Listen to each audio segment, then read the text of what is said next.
Video games, like books, music, TV, and movies, have always been a way for us to escape reality. And our reality has gotten significantly more shitty in the last decade or so, and the need for escapism is higher than ever before. Enter the cozy video game, a genre that's not new, but it's one that has absolutely exploded in popularity as a result of the COVID pandemic, abhorrent government, and increasing global calamity. These low-stress, low or no-combat games are often wholesome, relaxing, and in some cases, designed to improve the player's mental health. And also, with often simple mechanics, it's a perfect way to unwind and let your brain off the hook. We'll explore the genre next on DLC.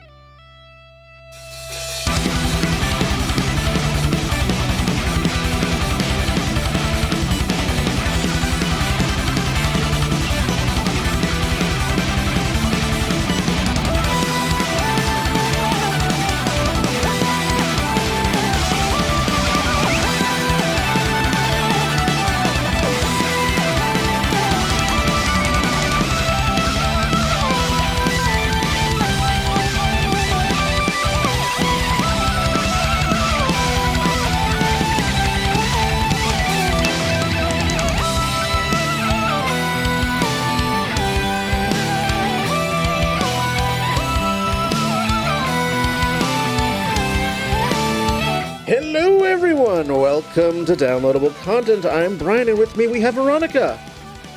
Salutations. We have Ryan. Hello again.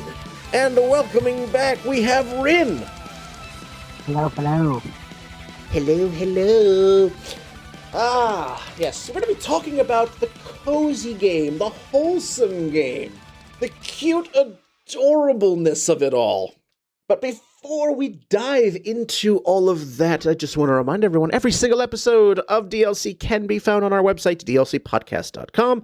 You can also find each episode on Apple Podcasts /iTunes. You can find us on YouTube, and you can find us on Spotify. All the different ways to get downloadable content into your ears. Just make sure you clean that up. I'm not your mother. So, cozy games. Cozy games. This is a genre of game that I am not particularly well versed in, even though I have seen lots of them. These are games that I don't normally play, but these are games that have become much more prevalent, particularly in the indie scene, and games which are becoming more and more common at PAX East. Definitely in the last few years. I'll go to PAX East, I'll go to the indie sections, and there are more and more games that are just these calming, relaxing, low-stress games that are specifically meant to be chill. It's kind of like the Bob Ross of video games. It's like the joy of painting of video games, where everything is calm. There's no major calamity or conflict. It's just chill. It is just chill, and there's a ton of them out there. Like I know of some big ones. I mean, we all are familiar with Animal Crossing and Stardew Valley. I mean, those are the two biggest ones that pop into my head. Maybe Katamari pops into that discussion as well. But some of these games are just like you get in there. A lot of them are farming simulators, but also a lot of them, like there's it's like the last time I visited my friend Nella, she showed me a game that she has just spent so many hours in. It's called Coral Island, and it's just I found myself just kind of like, I wasn't even playing, but I just kind of felt like I was melting into the couch just watching it. I'm like, oh, this is laudanum. This is the video game equivalent of laudanum. I mean, there's also relaxant. Yeah, there's also a game that came out back in 2022, which you literally I call it Cat Simulator. Stray. That's another good one right there as well too. I'm playing it right now. Yes, I was gonna say you literally play as a cat and you walk around. If that isn't it's one of the cutest and one of the most calming games around. I don't know what is. I will have a mild rebuttal for you to that. I mean, yes, you're playing as a cat, and yes, Except for the little guys that try to eat you. yeah, there are points in the game where you can die. I wouldn't call Stray cozy and wholesome. It's cute. It's absolutely adorable. You just wanted to with the cat. Would you want to? But I would not put Stray in the cozy discussion. Some might. I wouldn't personally, but that's just me. So to open the chat here, what are your experiences with cozy games? Mine is very limited. So, what say you? I mean, I'll start off. I am a massive fan of Stardew Valley. I have pre the 1.6 update, I 100% completed the game. I absolutely adore it. I put hundreds of hours into Stardew Valley, and I've played modded playthroughs with over 5,000 mods. Oh dear God. It's a different game at that point. Wow. But, I mean, I also love a lot... I don't get into many of the other farming simulators because I have Stardew Valley, even though I know Dreamlight Valley is supposed to be wonderful and Fields of Mysteria. But I do go into a couple other cozy games. The kind of cozy exploration kind of games like Little Gator Game or A Short Hike. I love those. The puzzly ones like Unpacking, those are wonderful. Like I don't focus into a single kind of cozy. I kind of have a smattering of a couple different cozy subgenres. Well, there's so many varieties of them. Also, I have a question for you, Brian. Yes. Would you consider digital board games like Wingspan to be cozy games? Because I probably would. If you say you don't play cozy games, and I go, I think those would count. I mean, you can.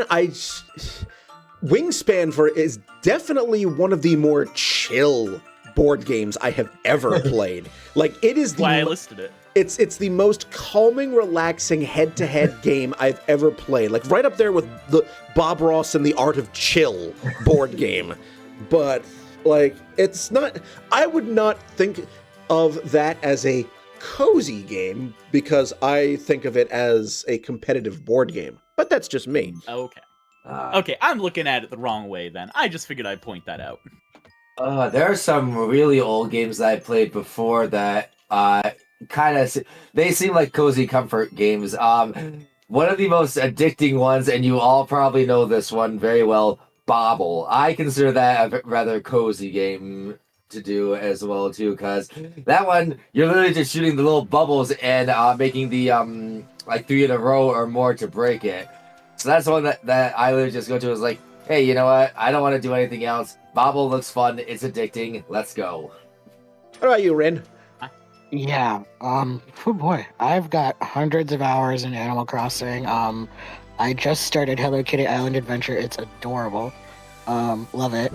I've got Dreamlight Valley. Put at least 40 hours into that. I've played things like Bobble, but I played Snood. Similar concept. The Bobble to Snood pipeline is a Venn diagram.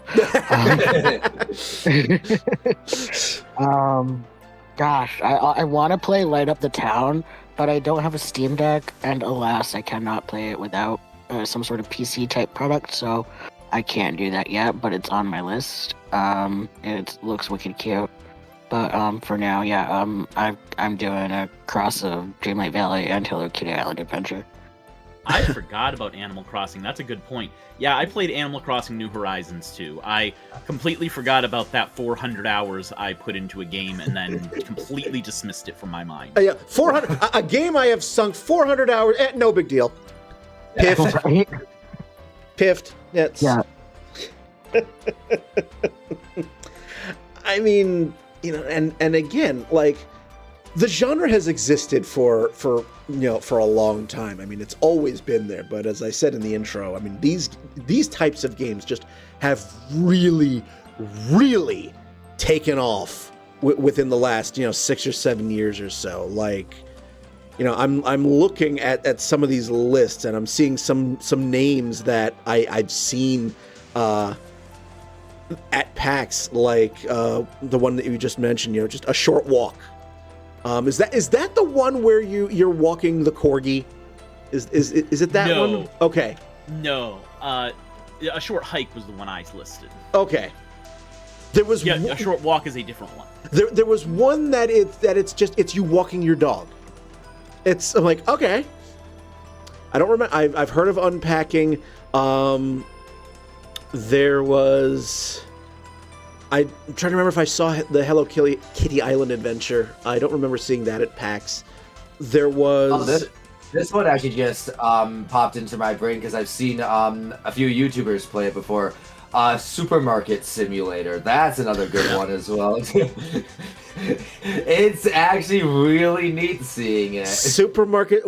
I already don't like grocery shopping in real life. Brian, it's time to go back to Walmart. I'm going to murder you. The shelves are calling. Oh, no, they're not. No, they're not. Go, die. Absolutely no. And go on. I was gonna say, I mean, if we're before we go into like the all these modern ones, we should really at least give lip service to the two classics of the cozy genre, Harvest Moon / Story of Seasons, and the original Animal Crossings, because we would not have any of the rest of these without them. Elizabeth sunk a ton of hours into Harvest Moon, like a ton, so many. I think I would add one more to that, and that would be the Sims. Yeah. I mean, is it a chill game when you're murdering your Sims by taking away the drowning them, locking them in? Like, I saw my friends do horrible things with the Sims, Bryn. Kidding. I didn't have the Sims. You didn't see me. I didn't have the Sims. I know. Not I was me. teasing. Wrong person. No Sims here. J'accuse. Oh, I mean, but no, the real person doing that was my wife. Yeah, Deja. She takes credit for doing that. Like, yes, like like those big giants of the genre that caused all of this. But as we're mentioning these big names, and like on the whole, there's not that many, like in the early going. But then you take shit like COVID and the everything, like the enshittification of society, our fucking government. You take all of that, and then this genre just explodes. Like the need for escapism skyrockets, and now the cozy, wholesome genre it's everywhere. It is everywhere. Like, we really have a need to escape our crappy, shitty timeline. And these devs are filling that need. And I mean, you're absolutely right. like, yeah, like there's I think that was one that there's Wildflowers. So again, it's a combination spellcasting / the description is: you'll take care of a farm, mine in dungeons, develop relationships with the townspeople, and unravel a mystery with your coven. I've never even heard of this one. I'm Googling it now. Yeah. I have multiple different lists because there's a whole bunch of them, and some of them I've heard of. But one of the lists I've drawn a little because they have the original. I have Hades 1 as a cozy game, and I'm like, I guess in some definitions of the word. That, I love Hades. It is not a cozy game. no. It's a good game. It's not a cozy game. That is the game that you will hate, but you still keep coming back to it because you're like, damn it, I'm getting through this. What else did I see? A friend of mine, I was playing Once Upon a Katamari. That's the recent one.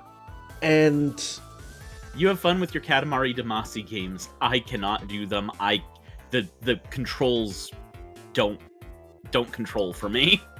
it just ain't doing it for you? I don't like having used the dual sticks to be able to like the way that you're supposed to control it just does not work for my brain. I tried for like 2 hours and I was like, I'm never trying this again. And that's fine. I mean, I have, like, I know that my friend Danny loves Katamari. That was like their jam. Like the games that I typically have played that, you know, were sort of low stakes games, when I played them at all, were sort of the puzzle games. Like yes, they're not the grand, you know, simulators that we have now, but that was always for me the sort of escape.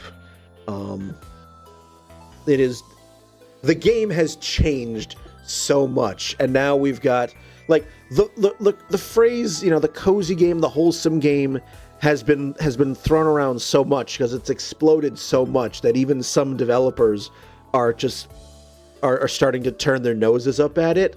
But you know, again, you know, as long as, you know, we have all of this going on, the games are going to continue to sell. And I'm trying to look up the one of the there was the one game that I saw at PAX that involved walking your damn corgi. I was about to say, you're looking up the dog game, aren't you? A corgi's cozy hike. That's what it's called. Ah. That is what it's called. A cozy's corgi hike. Again, rented lips. A corgi's cozy hike, which is on Steam. And according to the description, it's embark on a therapeutic adventure alone or with a friend. Collect corgi butt power to climb, soar, and prove stubby legs can't stop you. Relax and savor this bite-sized open world while 10% of your purchase is donated to animal shelters. That's delightful. That's good. That's a I'm great staring at it right now and it looks delightful. It's so colorful. It is so, all of the colors. It does look like a rainbow vomited on the screen, yes. one. And, you know, someone was about to start. Yeah, so I was thinking maybe these category of games would also maybe go into it, but I guess it maybe depends on the one. The Lego games, so like the Lego Star Wars, Lego Jurassic Park, all those Lego games. I guess maybe that would be more like on a game by game basis, but it would seem to me like those ones would also be like cozy ones too, because I mean it's still Lego at the end of the day, so it's still, to me, that would be a cozy one. But then again, I'm also a huge Lego fan, so that's why I think of those ones as there's the bias. Yeah. I suppose the question is, how much combat disqualifies something to be a cozy game? Because, like, most of the farming simulator ones, like Stardew Valley, have an optional combat component, but because it's not the primary way the game is played, nobody would argue that Stardew Valley is not a cozy game. Same with Fields of Mystria or any of those. I think even Dreamlight Valley has an aspect to it, but I haven't played it, so I am not sure. So, like, we at least accept at some point that a small amount of combat is acceptable if that's not the point of the game itself. I mean, that's... I am very obviously, like, digging more into this than I probably should. I don't have the cozy vibes. I'm digging. I can always count on you to be our semantics, to be our local semantics advisor here. One I did see at PAX East, Little Kitty Big City. Oh, that is on my list. I don't know if any of you have played it, but What? Yeah, that sounds fun. Little Kitty Big City sort of reminds me, because I saw the trailer for it, because I watched, the studio's Double Dagger, and I saw the trailer for it, and my first thought was, okay, this is kind of like Untitled Goose Game, but cat. Yes. That is very accurate. Like this is Untitled Goose Game, but cat. I have not played the game. I have one of the YouTubers I watched did live stream the entire game, and I've watched all of it. I actually put it on my wish list afterwards because I still want to play it on my own. But I can tell you that is like Untitled Goose Game, but cat is 100% what that game is. A little bit more wholesome, but same energy. Are you saying that a goose can't be wholesome? I'm saying the goose holding a knife in its beak is not wholesome. Yes. Says you. I was gonna say, if that's Untitled Goose Game but with cat, then there's gotta be a lot more chaos because cats are still more chaotic than geese are. Let's face it. Have you met a goose? Oh, I don't. I do not agree with that. Yeah, you got a point there. So, like, the way a lot of these games are created, again, very low stakes, very, like, again, as I go back to Coral Island, which laudanum, just, like, melting into my, and, like, you're this one person who is basically, like, the entire backbone of a town or village. Like, if you die, the entire infrastructure falls apart. No crops get harvested. No resources get made. Like, the entire economy collapses. No one falls in love anymore. So that actually brings up a point that my wife wanted to be on this, but she's working. But she made sure to coach me on one thing she wanted me to bring up here, which I would have brought up anyways, because I was thinking about it. A lot of cozy games are as cozy as you make them, because a game, I'm going to use Stardew Valley as an example, but most of these games have this kind of thing. If you really dig into the task management aspects and try to maximize what you're doing, maximize your time, maximize what you're doing, you can turn something that's supposed to be cozy into a very stressful game. And this happens to a significant number of people who play Stardew Valley, enough that they talk about it in the community of the different mindset between the two types of Stardew Valley players, the ones who can view it as a cozy game to take at their own pace, and the ones that feel the innate need to micromanage the game. I am actually on that side of the spectrum, where Stardew actually is one of the less cozy games out of the ones we've been talking about for me, because I definitely feel that need to maximize what I'm doing. Oh, so you min-max a cozy game? Yes, and it's not rare, actually. Like I said, it's common enough that there are a lot of conversations in the community about it. Having never played Stardew Valley, I'm going to be unable to answer your question. So for anyone on the panel who has played Stardew Valley, go right in. I have not. Yeah. Nope. I mean, it's less of a question and just a statement of, like, one person's cozy game is going to be a stressful game. It could be a stressful game for another person. It really depends on how the mindset you have going into a lot of these games. Oh, so you mean like all the roller coaster or zoo tycoon kind of games? Yes, actually, that would be a really good example. Yep. I've never played them, but I have seen playthroughs of them, and looking at them, I'm just like, is this game supposed to be cozy, or are you just trying to turn it into a micromanagement? Is this just micromanagement simulator for these games?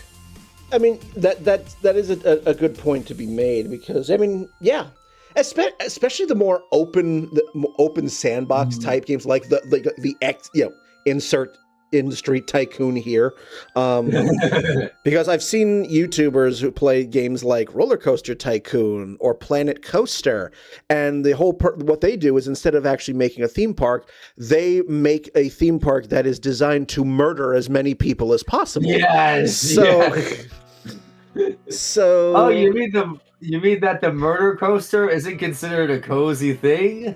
You know, I mean, it's probably in the same lines of those who watch documentaries of serial killers to fall asleep to. So I mean, it's your mileage your mileage may vary.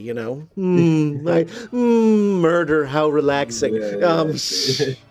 Like one game I wanted to mention from earlier was a Little Gator game. Have any of you heard of it? Yes. I have not actually.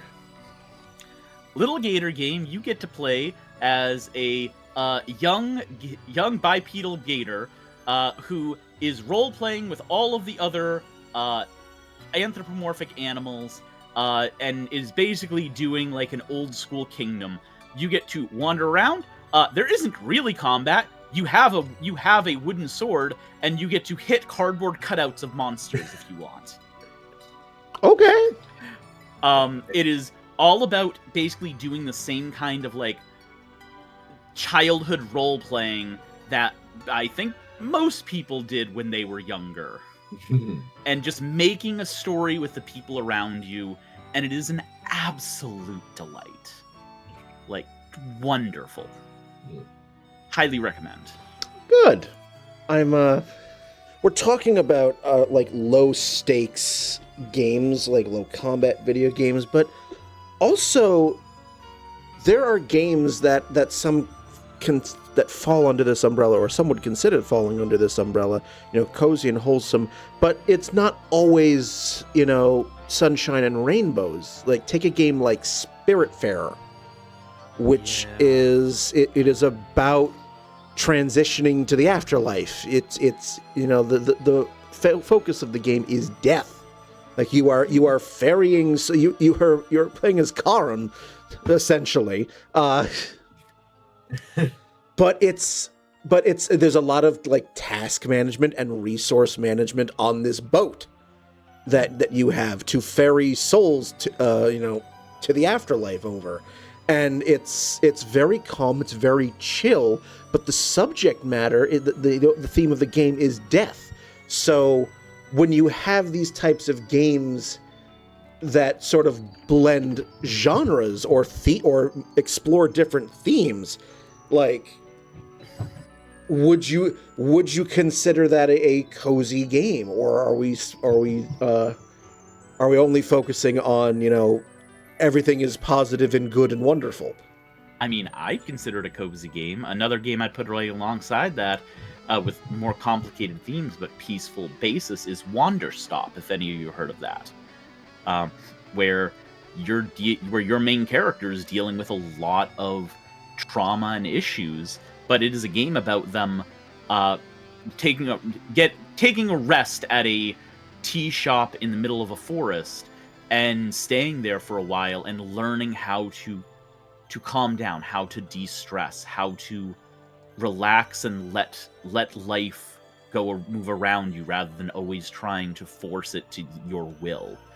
I think like it is incredibly cozy in what it's trying to teach, but it also is coming at it from the same place I think a lot of us are, where we may be trying to do these cozy things, these cozy games, to try to relax, try to do things, but that doesn't mean there isn't more complicated things going on under the surface as well.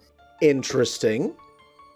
Talking about these games that sort of blend genres and subject material, there was one that I saw, it came out, I think it was a rhythm game that came out a few years ago called Melatonin. I've heard of this. It's a rhythm game, but the music is lo-fi. So it's not like a DDR or Guitar Hero or anything like that. So instead of like throwing like beats, like bars blast of music at you. You play along with using visual cues. Like if you ever check out the launch trailer on YouTube, it's very relaxing colors, and again because it's lo-fi, it's not an assault on the eardrums.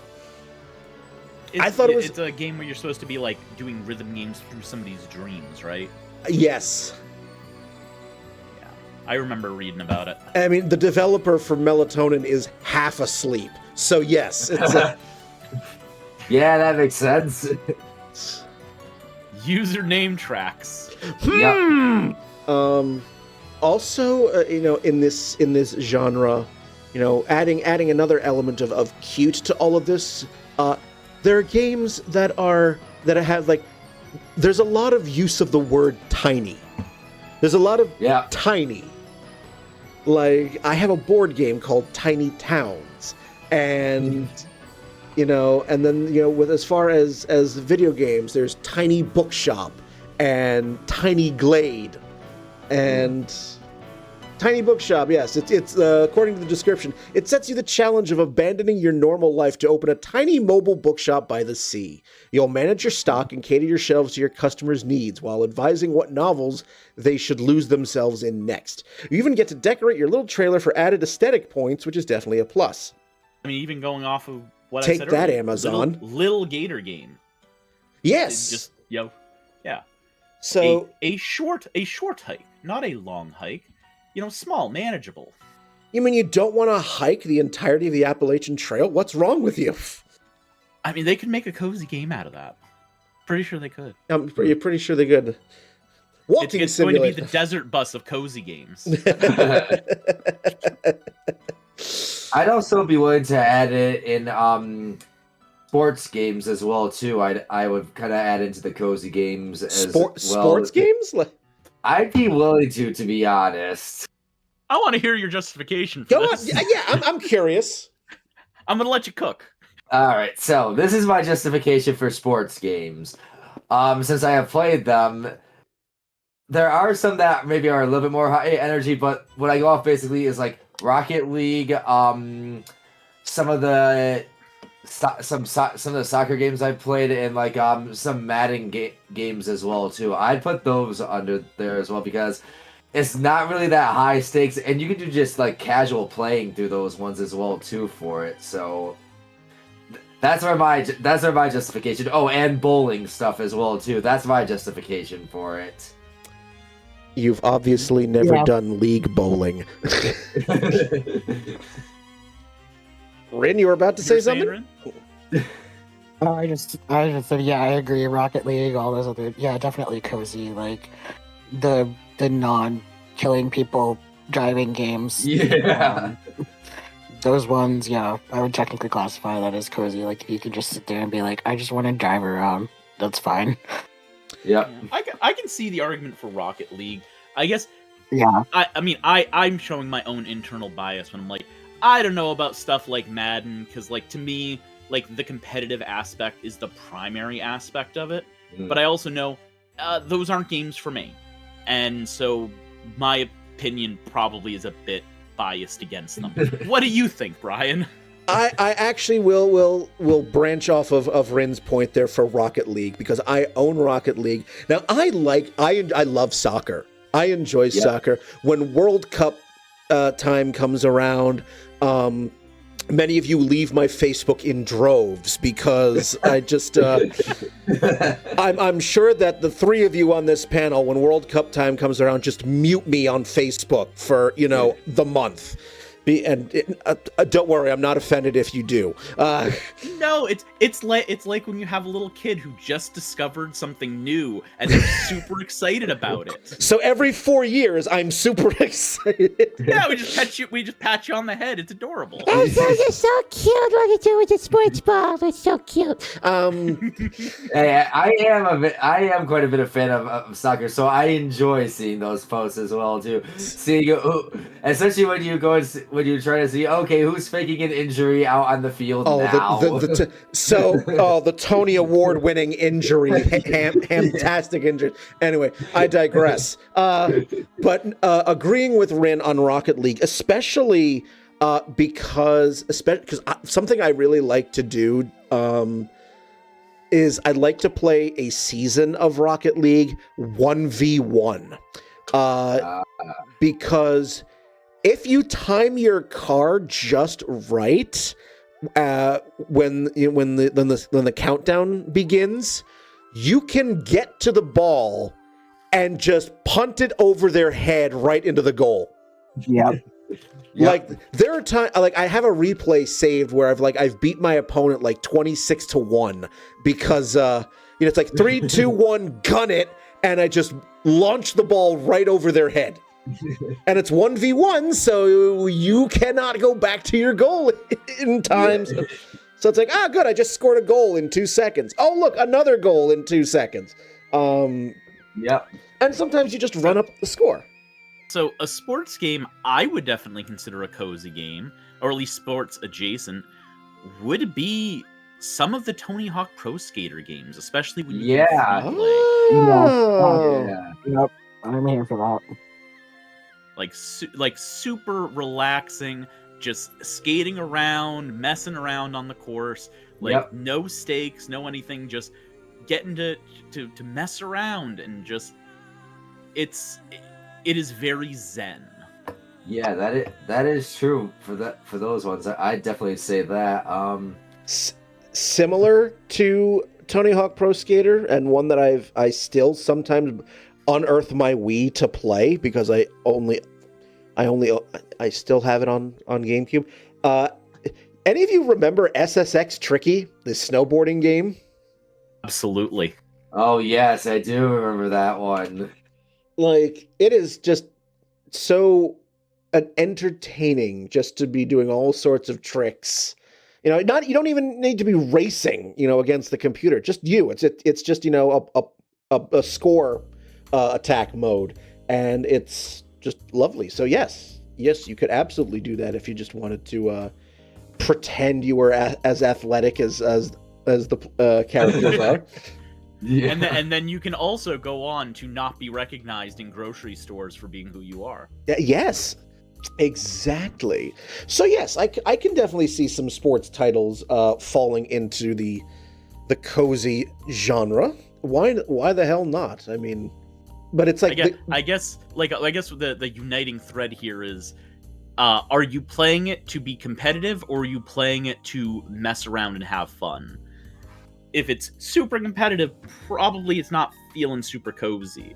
But like all the ones we're talking about, Rocket League, Tony Hawk, like these are games where you're just kind of messing around and having a blast.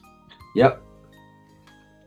I also feel like the non-realistic sports games lend themselves pretty well to that. Like even potentially some of like the Mario sports titles could also lend themselves to that. Like, oh yeah, definitely. Like Mario Tennis and some of those ones as well. Yeah, or Mario Baseball, where you can just do absurd shit. You can just do really, really absurd shit. But yeah, that is definitely something that can fit. Even some of like. Even like some Please of the. Don't say Smash Brothers. I was not going to say. Don't say Smash Brothers. I would not. I would not put fighting games in the cozy genre personally. Or even worse, Mario Kart. No, I'm not putting Mario Kart in the cozy genre either. Way. No, games in which you could potentially ruin friendships over. I would not put in the cozy genre, because that's how you want to say I love you. I challenge you to Mario Kart. Even better, I challenge you to Mario Kart, and we're playing Rainbow Road. Oh yeah, okay, fine. I want a divorce. I was gonna say, finalize your divorce with a blue shell. Oh my god. Socialism! So, yes. And here's the alimony! Anyway. Okay. I think we're getting far too silly. I think so. This is the cozy games when we're just being just silly enough. Just silly enough. I was gonna say, coming back to something a little, pulling back from the silly a little bit into something a little bit more serious. A game I wanted to bring up, and kind of a genre of game I wanted to bring up, Coffee Talk. The kind of coffee shop simulator games, but it's not about simulating a coffee shop. It's about dealing with the patrons, getting to know people, helping people out with their problems, and like just being a nice shoulder for people to cry on or talk to. I think Coffee Talk is an incredibly relaxing game, and there's a whole genre of games like that. I have heard of Coffee Talk. It would not have sprung immediately to mind, but yes, I can absolutely see that. I adore Coffee Talk, and I really want to see some. I'm looking forward to digging more into first of all the sequel, because there's a sequel, but also other games that were kind of inspired by it. There was one that my friend Danny is playing and is obsessed over. Palia. And I've taken a look at this game, and I'm just like, it is. It's like, oh, you can live your fantasy dream life, and it's like, Absolutely.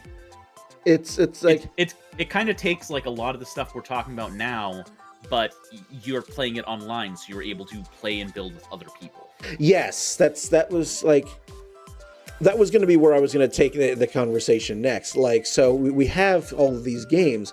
A lot of them are single player, but also a lot of them are online multiplayer. And so this one is definitely one that is you play it multiplayer. You can play it in single player, I think, but it is designed. You are connected and you explore, and it's. Again, and it's a free-to-play one. It's one of those sort of life simulators. So it's farming sim. You build a home, and all of that goodness. But in fantasy, like the description I've been given for it is a more fantasy 3D Stardew Valley with online multiplayer. And unlike some of the other games we've mentioned, if you were to go away, the entire society doesn't collapse. What, you're saying you are not the backbone of society? What is even the point? It's like, all right, then fine, no sale. So, I have a question, because I have no familiarity with this game, but it's been brought up twice already. There's probably a question to Rin, because I think Rin is who said that he'd played it. Hello Kitty Island Adventure. It's adorable. I've never even heard of it. Tell me about it. It's basically like Animal Crossing, but with Hello Kitty characters. It's really cute. It's basically got everything that Animal Crossing has, with a couple extra things, and it's got like Hello Kitty characters, and it's actually really it's very witty. It's very fun. The dialogue was well translated. It's cute. So you're like building a village of Hello Kitty characters? That sounds That is wonderful. correct. Yes, you are. It's great. How did I not hear about I'm this? looking at the trailer now, and I just saw a Hello Kitty mermaid? Yeah. My old Facebook profile header that says, I read a blog post and now I'm an expert, is from Hello Kitty Island Adventure. Okay. Wow. I am looking at this right now, and I am loving this. I may need to pick this up. All right, well, It's adorable. all right, well, I'll see you in 1,000 hours then. Let's. We can all be friends, and you can come see my little island and stuff. It doesn't have anything on it because I never get a chance to play. I basically, my toddler sees it and she just yells "Kitty" and wanders my character off into like space and against a rock, and that's the extent of the game for me usually. Seems like a very good use to a game, though. Yeah. It keeps your She toddler thinks it's entertained. great. It's fun. It's very cute actually. She thinks it's wonderful because there's a kitty, and if she moves the stick, the kitty walks, and she thinks it's fantastic. Whereas I would be like, if I had kids, it'd be like, nope, your first game is Mario Brothers. You are going to learn suffering like I. No. You'll learn suffering. I'm sorry, but the princess is not in this castle. You must continue on. Disclaimer: Super Mario Brothers is absolutely not a cozy game, and will never ever be a cozy game. I'm so sorry. No, No. way, no way. No, absolutely not. No, but no, it's a little plumber. Look at the little no. No. But like, just doing a search in Steam for quote cozy games, and there's probably a bunch of these that are probably like AI slop at this point. But like I see like up in the top, it's Hello Kitty and Stardew Valley, and I want somebody to light up the town and tell me if it's adorable, because it looks adorable, but I don't have a Steam Deck, so... I have a Steam Deck. I don't have a Steam Deck, and I must scream. I'm looking at my Steam library, and I'm like, wait a minute, I own Spiritfarer. How have I not played this yet? But I say that about a lot of games in my Steam library. Let's be honest. It's Spiritfarer was on my 12 games to beat for about 3 years before I finally dropped off there and just went, I'll get to Spiritfarer whenever I get to it. So another genre of game that I think this will be the last one I talk about for the first half are the cooking simulator ones. Like, so... Are we talking about Cooking Mama, or are we talking about Overcooked? I was leaning more toward Cooking Mama because I've played Overcooked. Gives me anxiety so bad. I was like, I don't know if I call that make cozy. me hate people. I don't know about anybody else, but Overcooked makes me anxious and like want to hurt someone. Which is exactly why Wyatt bought it for me. I like Overcooked a lot. I enjoy playing it. It is not a cozy game. No, Overcooked made Elizabeth and I like actually mad at each other. Yeah, I just like, so the one that I've heard of the most outside of Cooking Mama is one on Steam that shows up from time to time called Good Pizza, Great Pizza. And that's new to me. It's so there's the description according to Steam. It's ready to settle in with a soothing shift behind the counter. Feel the dough, hear the quiet crackle of the oven, and serve warm slices to grateful guests. Good Pizza, Great Pizza is the cozy ASMR friendly escape you didn't know you needed. Needed being K-N-E-A-D. So, they stick in a bad pun alert right there, which is automatically enough for me to be like, nope, bad pun, you're done. I am looking through and I see a robot, a mummy, and a goat standing up on its hind feet, all as patrons, which means this has sold me on the game immediately. Of course, and, you love puns, so, Yeah. The only thing better than a good pun is to hear somebody grumble about a good pun. Yeah, like earlier today. Yeah, you're welcome.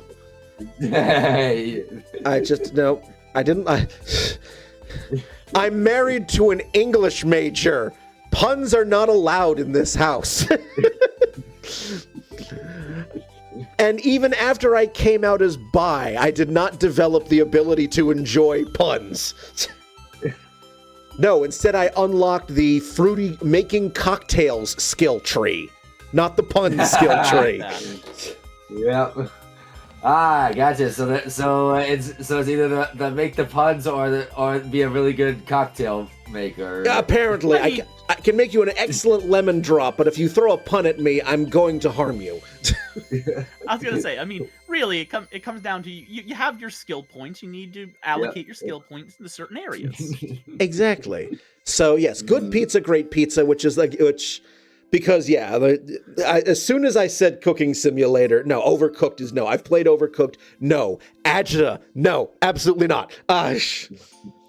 I had to make sure. No. Yes, no. It's Good Pizza, Great Pizza just got added to my wish list. This looks delightful. like Okay, a game, a service, like, and also still battle scarred from working at McDonald's. So any sort of customer service related game, I'm just like,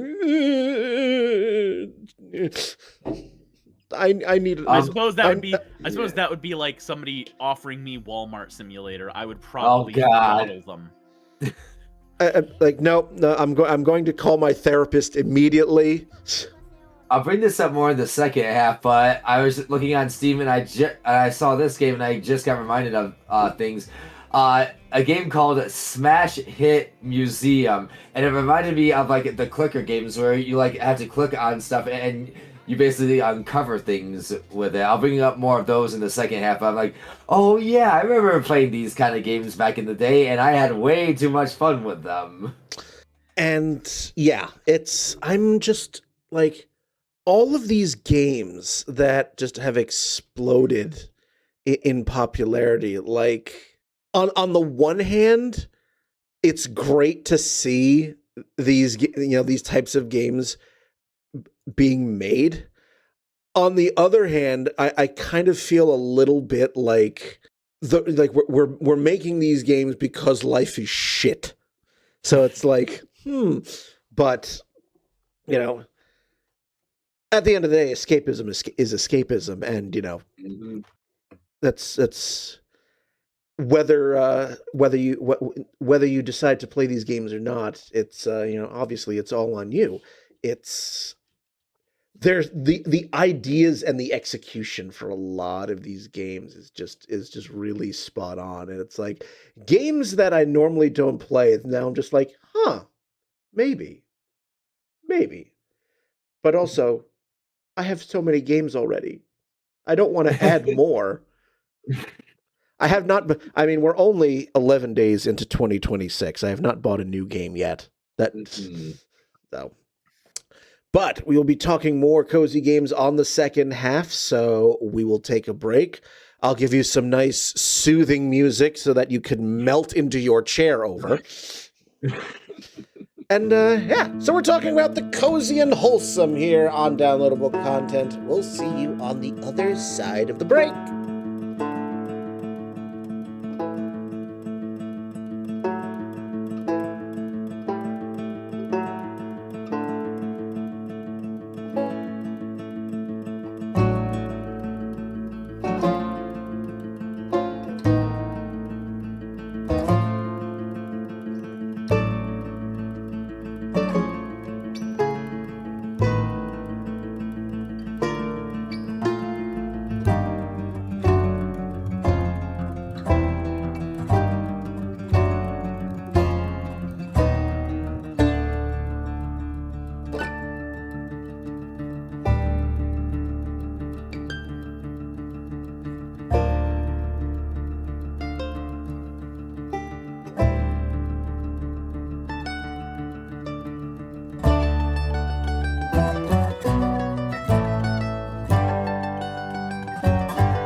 welcome back to our Cozy and Wholesome Games episode of DLC.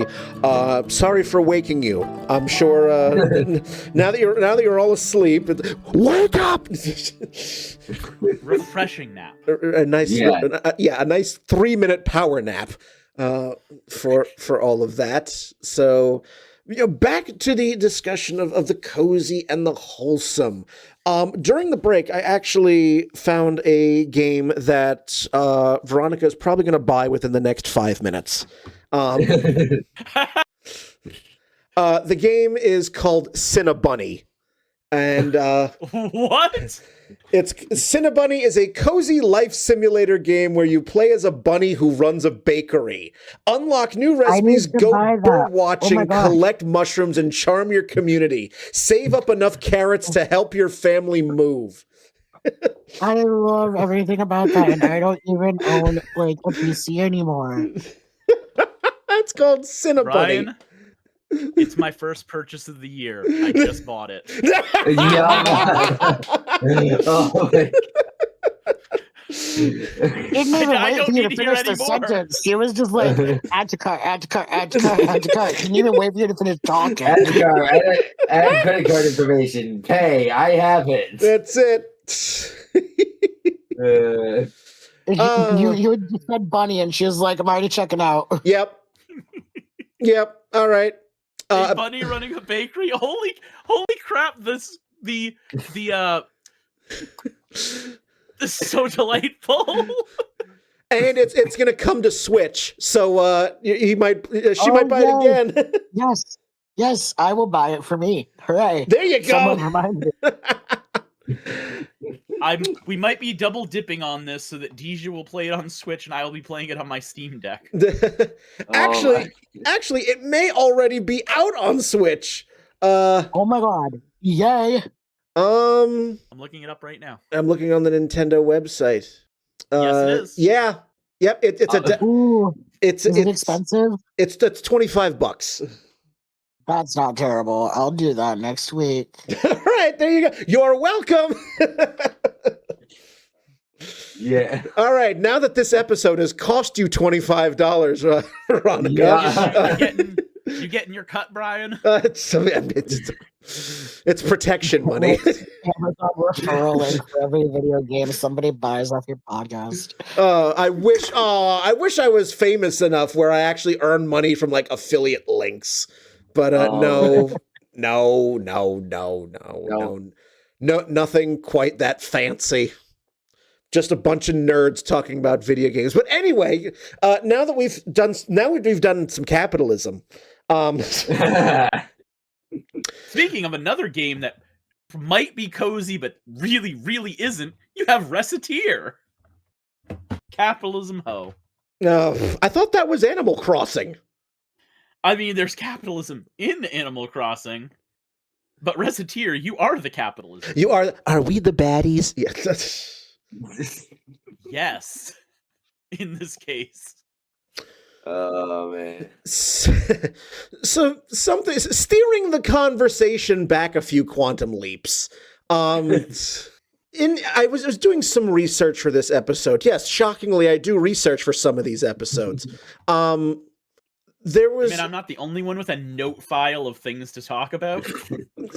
I mean, you are definitely the far and away the winner for that. But I actually do occasionally like to have some structure to some of these episodes, and so I was looking up games, cozy games that typically that people have said are good for mental health, because that is also something that's been exploding in demand, are and ways to make video games more accessible, particularly to the neurospicy. So, and one of these games that is considered a cozy game that also has been shown or by the community to be good for mental health is a game called Sunhaven. Yeah. Are you familiar with it? I am. Sunhaven is on my wish list. One of my YouTubers did a one shot of it and seeing that was enough for me to know that I needed to buy this game. Though for me, it's more, Brian, the game is gorgeous. I mean, it's purdy. shots? Yes, it's really purdy. Like it definitely has like a Super Nintendo look to it.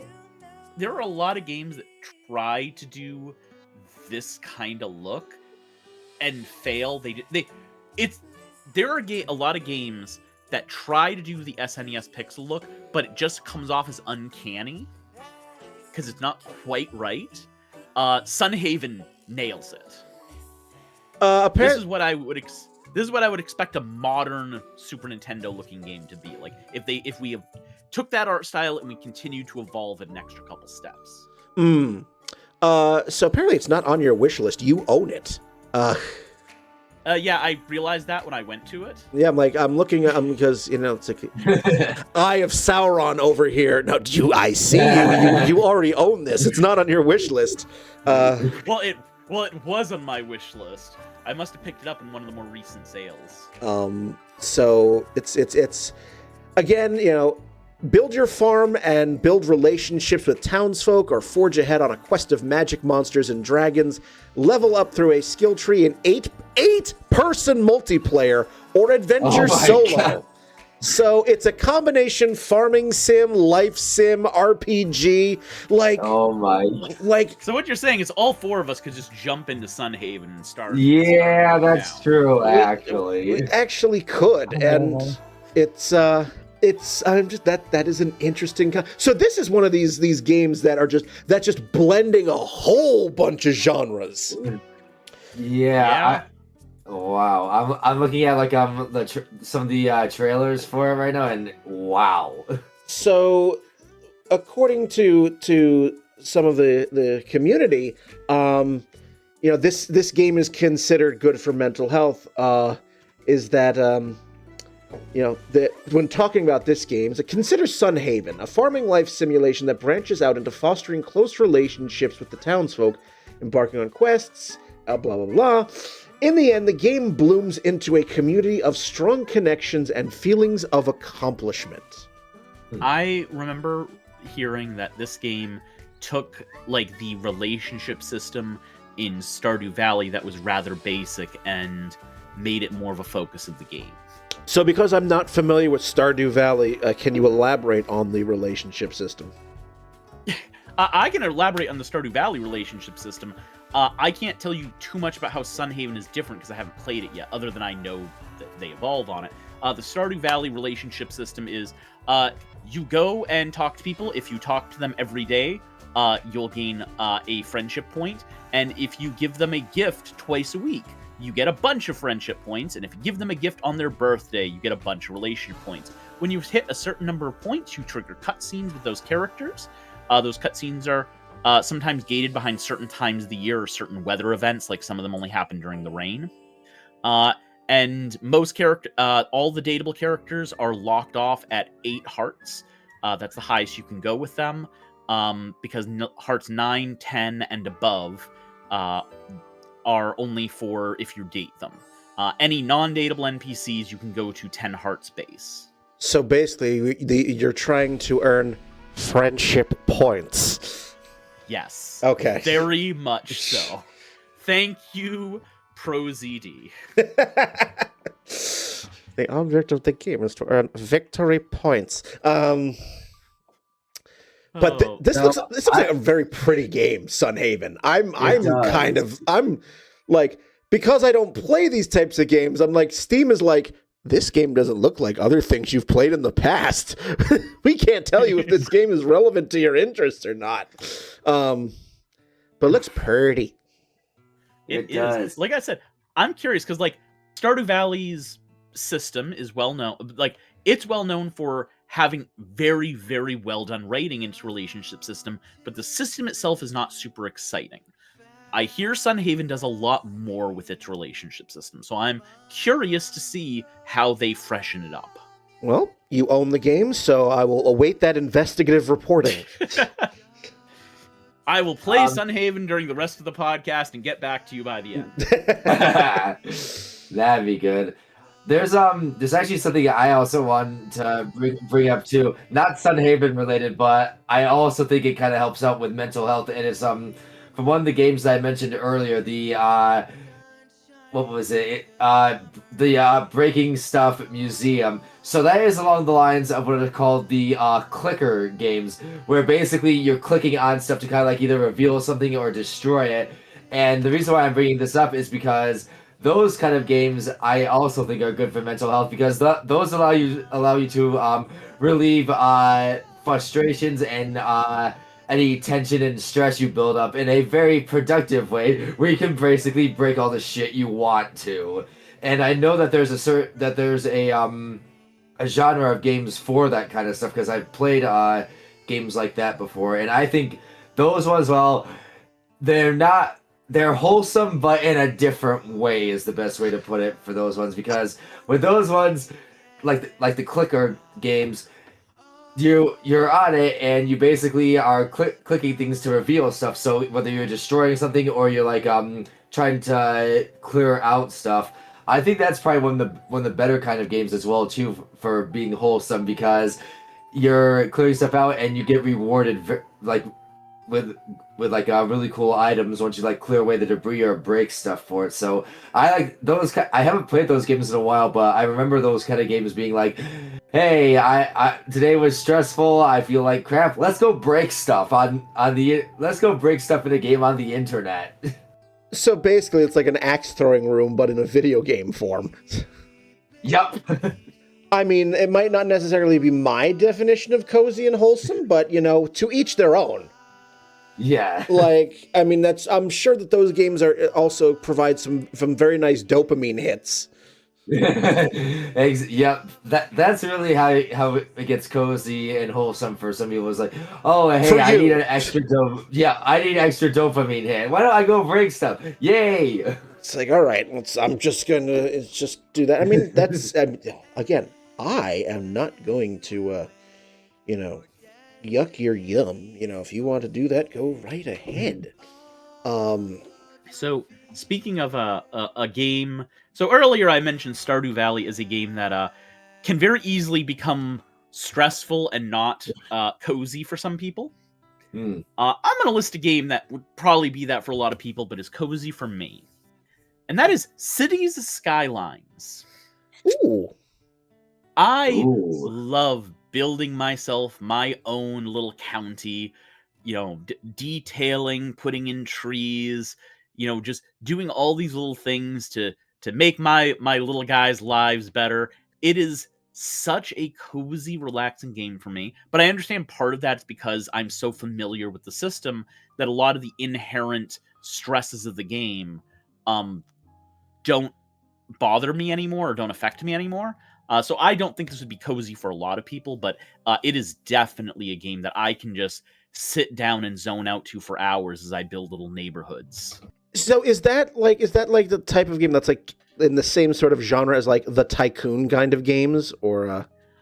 No, it's basically the modern incarnation of SimCity. Oh, okay. After SimCity 4 or 5, I think it was 5, just completely bombed and destroyed the reputation of the entire franchise. City Skylines took up that mantle and became the new city builder game. And then they did the exact same thing and destroyed their franchise with City Skylines 2. So, history repeats. Yes. But City Skylines 1 is still a wonderful game that reminds me of the best of SimCity. I have only ever... I remember SimCity when I was tiny. Like middle school. And I had no idea what I was doing in it. I was just farting around. I did not have a single brain cell for that. Was this on the school PC or was this on the Super Nintendo? This was on the school PC. Because at least with the Super Nintendo one, you can have Bowser destroy your city. Of course you could. Of course you could, because it's Super Nintendo. It was wonderful. I have a huge place in my heart for classic SimCity, like the version you're talking about, the one that was on the Super Nintendo and the early PCs. Like, that's like a super iconic, like that's one of those things that sticks with me, and it's probably why I love City Skylines so much, because it's the first game since then to really give me that same feeling. I remember SimCity and also like early Windows 95 game that was also very relaxing. And I've mentioned this many times. Myst, that was like one of my first PC games. I don't know if I'd call Myst cozy though, because it was certainly quiet. I mean, there's nothing attacking you. Like there's not really any like time pressures. It's just a cozy-ish puzzle game. Yes. Also, something I notice in the cozy genre, a lot of cat-based games. Like Yes. there's Cats a are lot. inherently cozy. It makes Cats sense. are inherently like. But what about dogs? I mean, I saw the corgi one, but what about pups? I mean, I can pull up a couple pup-based cozy games right now if you'd like. Oh, I'm sure you could. So there's a. So in the subject of like hidden object games, a tower full of cats. Well, that's That going sounds on my list. delightful. That's so Rin, just to further add, there's an entire series of them. The developer is called DevCats, and I love so this. they have DevCats where you have a tower full of cats, a building full of cats, a castle full of cats, an arcade full of cats, etc., etc., etc. Perfect. That's delightful. I need all of these. I'll check to see if it is strictly a PC game or if it's also on other platforms, because I'm just these are all hidden object games. Oh, it's on Tower Full of Cats is on GOG. But that doesn't help you because that's also PC. I think it's PC only. Okay, so we're gonna have to get rid of Steam Deck, I guess. Either that or dual boot. That's Oh wait, you can't dual boot with Apple's hardware anymore. I would know. Doors work on that company. Womp womp. Sad trombone. Well, again, you have a tower full of cats. Yeah, new projects. Get me a Steam Deck 2026. All right, just add that to the list. Yep. Right. So there are two games we had brought up earlier that I'd like to expand on a little bit. Go ahead. One being Little Kitty Big City. Yes. So Untitled Goose Game, but cat.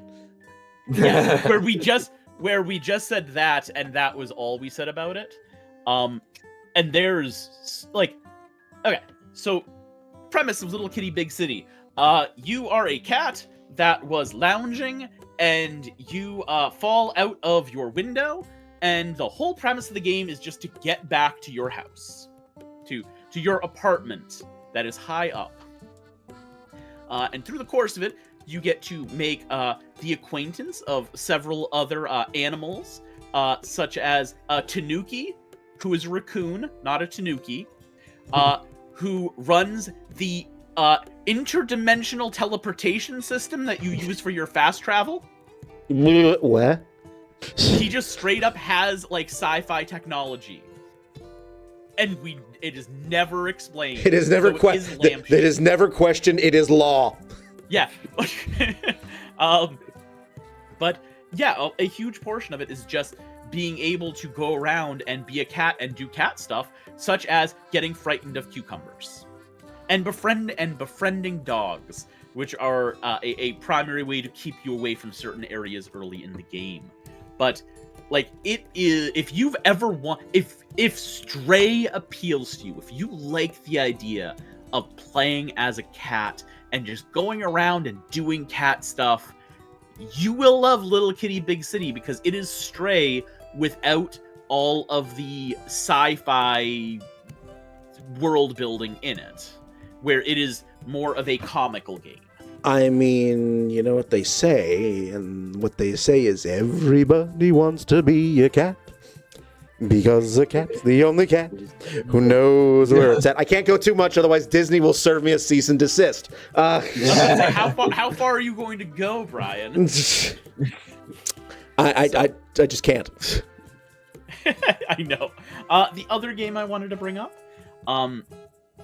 to kind of clarify a little bit, because I still believe it is a cozy game because 90% of the game is cozy, but I do want to clarify on Wanderstop a little bit. Because this is a game that is about drinking tea and learning to relax and learn to calm down. But the game deals with rather serious subjects. There's a reason there's a trigger warning at the beginning of the game. Because it deals with one of the characters working through child abuse. It deals with a lot of stuff. And it is hard. After we got off the subject earlier, I went, okay, I still stand by Wanderstop because the entire game is about coziness. It's about the character accepting coziness. But there's a lot in this game that is not exactly cozy for everyone. So I should at least bring that up. Yeah. So I did. There you go. Look at you. I gave the appropriate warning. This game references blood and violence in the past. But it is about drinking tea and relaxing in a forest and learning to slow down in your life. There you go. Yep. So something else that we've touched on a little bit in our discussions and talking about all of these different games. So in a lot of these types of games, romance is a thing.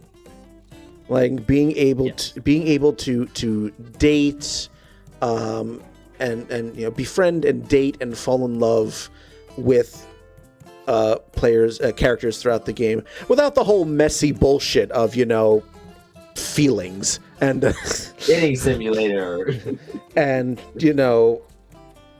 various bodily functions without all of that. So there's one game. So some of these would probably fall under like either dating sims or even visual novels.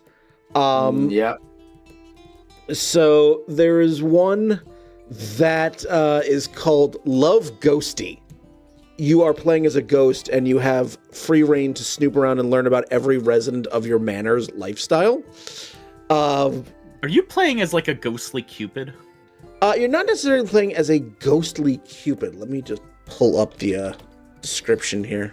Yeah, it's your job to set up residents and help them find love. Yeah, you're a matchmaker. Yes. Yeah. So you're playing as a ghostly Cupid. Okay, this sounds delightful. I've never heard of this. Matchmaker, matchmaker, make me a Make me a match. Yeah, that's going on the wish list. If I were to get that game, I'd name the ghost Yenta. Yenta. Oh, of course you would. Similar to other games I've played. Potionomics, I was a teenage ex-colonist. You don't say.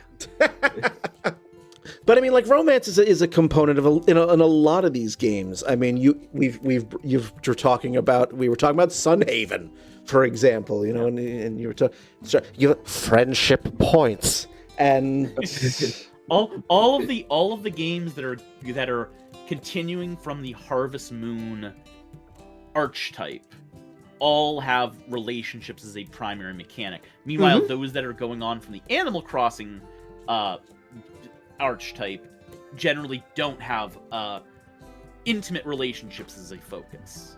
And which a lot of these kind of slot into one of those two camps. Yeah. Where their primary inspiration came from. Yeah, it's like you have the big ones, and then you have where we diverge is it's an interesting path to go down. I mean, a lot of games take inspiration from both of them. Yes, but Love Ghosty, it's if you are someone who gets all very squee about matchmaking and watching people falling in love, then yes, right up your alley there. If you like saccharine. I love saccharin. I have a big smile on my face as I'm looking at all the pictures from this game right now and watching the little trailer. So, yeah, no, this is so up my alley. This is all sorts of heart-making squee. Yeah, I'm definitely going to be squeeing while playing this. Yep. All right. So now the object of this episode is to make Veronica go broke. I want everyone to know that right now. Just Hey, I have a wish list. I've added these to the wish list. I've only bought one game so far. yeah. So far, the episode's not done yet. And in my defense, my wife will not be angry at me for buying the Baking Rabbit game.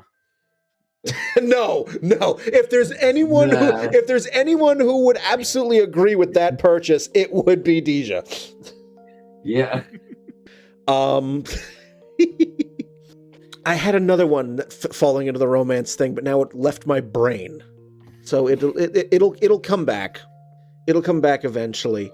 I mean, here's the thing. I actually didn't go into this, so I don't have any off the top of my head. But now that you brought it up, I think a lot of visual novels would fall under the cozy games umbrella. Like, Oh yeah, they definitely. typically don't have a lot of they typically don't have any combat game mechanic in it. There may be a little conflict in the story, but there are ones that are just very heartwarming that don't really have that in them, and I definitely think they would line up with cozy games. I mean, Coffee Talk is basically a visual novel with some extra mechanics. Okay. Yeah, I would say visual novels count. Yeah, totally. Is the pigeon dating simulator cozy? Discuss. Say that again? As it is the pigeon dating sim cozy? Discuss. Discuss. Okay. Pigeon dating. Uh-huh. Hatoful Boyfriend, delightful. for anybody who's out there who is not familiar with it. I would argue Hatoful Boyfriend is not cozy, considering there's at least 2 endings where you are murdered in the end. Oh, okay. Okay. Didn't know that. Don't get me wrong. There are a lot of endings where I would consider it cozy, but there is definitely an element to it if you take the correct routes that I would not qualify as cozy. Where is it correct to die? I don't think that's correct. It's a dating sim. How is that correct? There's a mad scientist who experiments on you. Sweeney Todd, but dating sim. Clearly. Okay. Well, It's what kind been of a one? while since I was familiar with Hatoful Boyfriend. I'm going off of my memory, but I know there are 2 endings where you do not survive. One of them is the scientist, and then I think the other one there's a yandere. Okay. Okay then. But most of it would be cozy, you're right. Most of it, except for the death part. Oh my god. For the murder. Sorry. Most of it's cozy and wholesome, except for the murder. In a similar vein to Coffee Talk, there's also Tavern Talk, which is on the Switch. Ooh, that sounds like my feed too. I'm gonna be so poor. Y'all, I can't afford this stuff. I have a baby. She's expensive. Just think about it. These are new pictures that she's going to be able to stare at.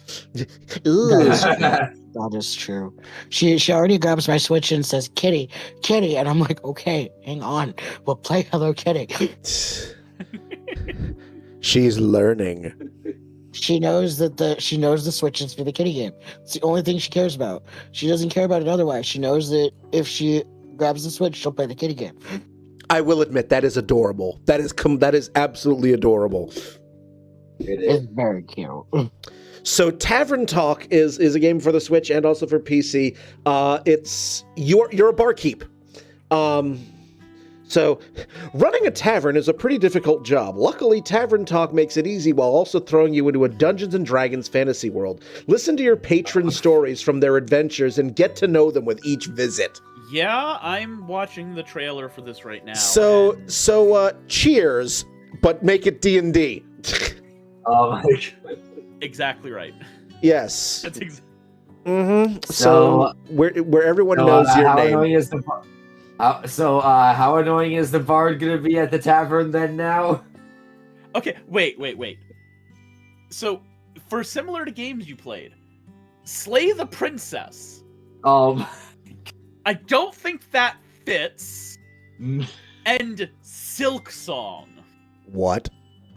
I'm not making the connection What? here. It's telling me, is this game relevant to you? Similar to games you've played. Slay Go the home, Princess? Steam. You're drunk. Exactly. And the dev is trying to play this game up. You know what to expect about Tavern Talk. This is not a management game. You play the tavern owner.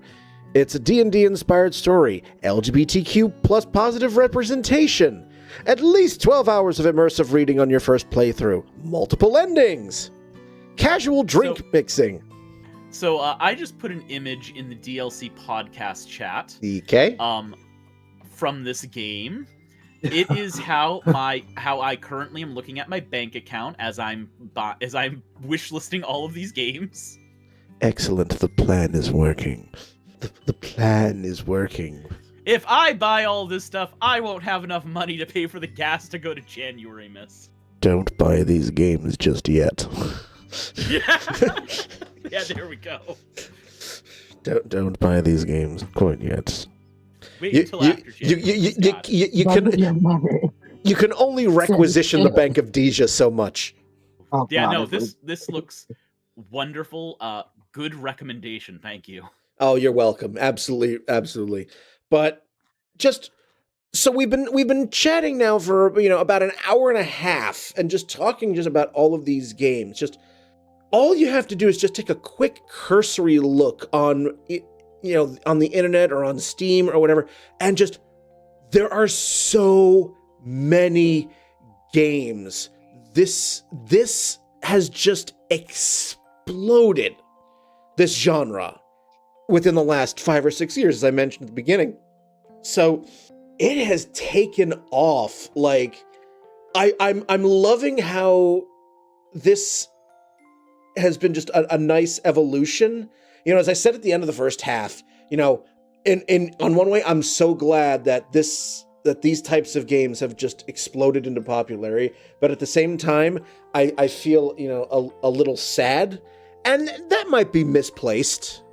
Like, would these type of games have taken off if the world hadn't gone to shit? Maybe. I mean, Stardew Valley was already like one of the best-selling indie games before COVID happened. Yes. So, like, at the very least, like, I have no idea if Animal Crossing New Horizons would have done as well as it did, and that was definitely what brought a whole new group of people into this. But, like, it's not like there wasn't already demand. Like, Stardew Valley proved there was demand prior to COVID. Yes. And Stardew Valley, it's the reason why early in COVID, the people that were taking the biggest advantage of this were Stardew Valley likes that were in development before COVID hit, and then came out at the beginning of COVID And made bank. If you take a look after the first year or two of COVID, that's when you start seeing the Animal Crossing likes come out with the games that were taking inspiration from that archetype instead, or combining the two. Mm-hmm. On that note, my friends, I must leave you. Aw, well, thank you so much for being on the episode. You're very welcome. Thank you for having me. And you have a It's always a lovely pleasure. rest of your night. You too. Thank you. Take care. Bye. Uh-huh. The cute overwhelmed. But as you were saying, like, yeah, these games were in development, but like, I think COVID helped as far as like sales went, because we were all so fucking depressed and going out of our fucking minds. Yeah, that's why I put in that many hours into Animal Crossing. By the way, I need to correct myself. I exaggerated earlier. It's 212 hours, not 400. In Stardew?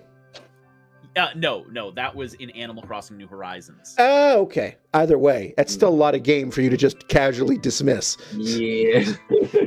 Yeah. Let's see. I will look and see where my Stardew is at. It's gonna be more obscene. Oh, gee. And it's gonna be obscene. Yep. Let's put it this way. I'm not gonna add up all of them. My first playthrough of Stardew was 173 hours, and I've done more than one playthrough. Like, I am yes. Like, I'm currently I'm currently looking at. So I'm looking right now live. I'm looking at my Steam friends list, and I'm seeing the games that that some of my friends are playing right now. Like, I see some cozy ones already being like Nella is once again neck deep in Coral Island. Mary is playing a game called Space Engineers, which I've never heard of. The only person I have online right now playing anything is a cozy game. It is The Sims 4. Parker is playing Nice Day for Fishing. So it's and then someone's playing Darkest Dungeon. So, Yeah. Darkest Dungeon, the coziest game ever. If you like Lovecraftian horror. But Yeah. I love Lovecraftian horror. On the other hand, Darkest Dungeon's really freaking hard. yes. By the way, I just bought Tavern Talk. Oh. More. What can I say? That elf looks super relatable. Oh. Well, there you go. So the object of this episode is not only cozy and wholesome, but let's bankrupt Veronica. All right. Yes. Got That it. just means I need to talk about a few more games because they're ones I already own. Yes, and we're gonna start winding this down. Yep. Okay. Then I suppose I will end with a game I brought up at the very beginning and never actually talked about. And that is A Short Hike. A Short Hike involves you playing as a little bird person, and you are just vibing as you are hiking up this tiny mountain and meeting all of the random faces you can meet on the mountain, helping some of the... That's my alarm. Please stop. We'll fix this in post. Yeah. I know. And you're just climbing up to the top of this mountain, meeting all of these random NPCs that all are absolutely delightful, and just having a really, really... Like, it is 1000% Vibes, the video game. It is just a delightful little thing to throw on and just have a tiny little adventure. Nice. It sounds like such it sounds like such a relaxing and refreshing game. It really is. I mean, you can just ignore everything and just go straight to the top of the mountain and finish the game, but like, that's not the point. The point is just have fun. And just, go around and explore a little bit and meet some people, and like it all is based on the mindset you go into the game with, but it's definitely meant to be a vibey, cozy kind of game. It's I guess with a lot of these cozy games, it's all the mindset you go into them for what you make of it. Because I was a little bit dismissive of sports games being cozy games when Ryan brought them up, but I mean, really, if you go into it with that mindset, I suppose most things can be cozy. Even if it's not necessarily the genre we're talking about, just the concept. yes. I suppose anything can be cozy if you try hard enough. It could. Even Resident Evil. Resident Evil 7 cozy challenge. Oh Impossible. my. Yes. Just you want to have a nice chat with Nemesis, maybe build some relationship points. Relationship points. Yes, indeed. So, Ryan, any last words you want to say on that? Nope, I think I got out pretty much all I wanted to get out for it. So yeah, and I think this coming Friday I will get Sunhaven because yeah, that looks like a really good game. It does look really good. I'm gonna add that to my wish list. Yep. I do have one other game to mention. My Time at Porsche / My Time at Sandrock are definitely games that exist. There are a lot of people who absolutely love those games and would yell at us for not mentioning them in this episode. So I am mentioning them just like that. That's it. I've never even heard of them. So all right, that's the mention. A couple of days before recording this episode, I once again brought the question to Sprites and Dice. I saw that you did. So I had asked the Sprites and Dice Discord server that what are some of Sprites and Dice's favorite cozy and wholesome games? So Wyatt, he was the first reply. He talked about a game called Lightyear Frontier, and it's talks about it's half, according to him, it's half full farming cozy games and half automaton / factory game. Okay. Like, that sounds like it would be, like, picture perfect for me, considering that I am a huge fan of probably my two the two games that have the most hours for me that isn't a multiplayer game is Stardew Valley and Factorio. A farming factory game is kind of like perfect for me. So, looking it up now, and according to the description, in Lightyear Frontier, you use your powerful, trusty mech to farm on a large, beautiful alien planet. Settle your homestead, farm and deliver produce to remote colonies, gather and manage resources, build, craft, explore, expand, improve your mech, meet neighbors, and make a place to call your own. It's in early access at the moment. Someone also mentioned Coral Island, Animal Crossing, Stardew Valley. Then there's another... Somebody brought up Satisfactory. Someone did bring up Satisfactory, which, again, it depends on your definition of cozy. Slime Rancher, someone brought up. That's a deep cut. Yeah, wow. I haven't thought of Slime Rancher in a long time. Yeah, 2017, so yeah, it's almost a decade ago at this point. Palea, Let's Build a Zoo.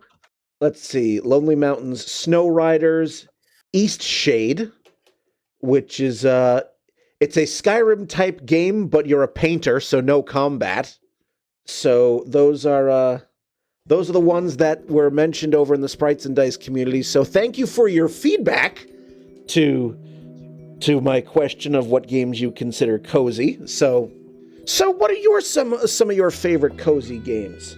Let us know your favorite cozy games. I'd love to hear them.